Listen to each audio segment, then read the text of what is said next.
Taong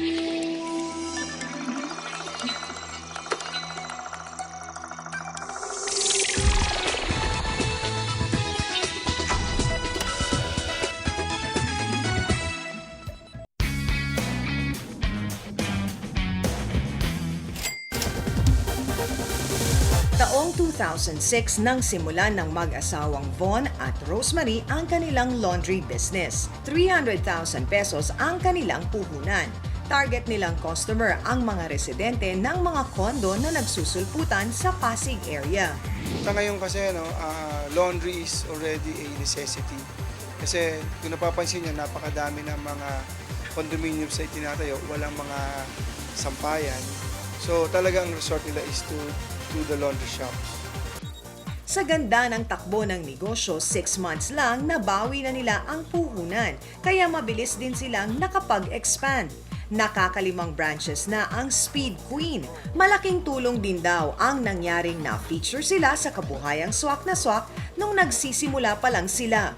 We're so blessed actually na ma-feature kami sa kabuhayang swak na swak because it gave us an opportunity to share the business. Nakita ko din yung suporta ng swak na swak sa amin na nang ma-feature kami. Ang dami rin talagang magnegosyo ng laundry shop. Mas nagkaroon kami ng confident. Yung mga customer namin naging loyal to us. We have 4 years na yung mga customer namin to us. We maintain loyal customer after na ma-shoot kami sa swak. Very hands-on ang mag-asawa pagdating sa kanilang negosyo. Sila mismo ang tumatanggap ng mga damit na palalabhan. Sinisigurado nilang maayos ang mga damit mula sa pagtanggap nila hanggang pagkatapos. Our process is really maayos talaga.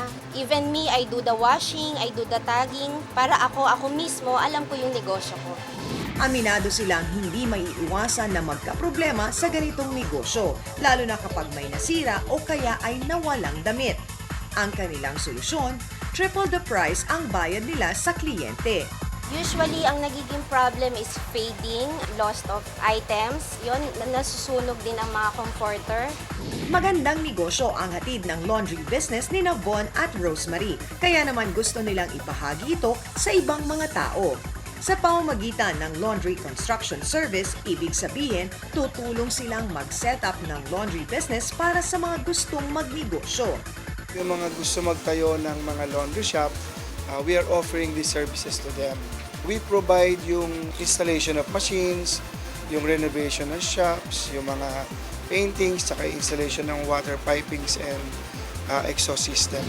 Laundry construction service, ito ang bagong diskarte ni Von at Rosemary. Di pa rin tumitigil sa paghahanap ng bagong idea ang mag-asawa kahit big success na ang Speed Queen.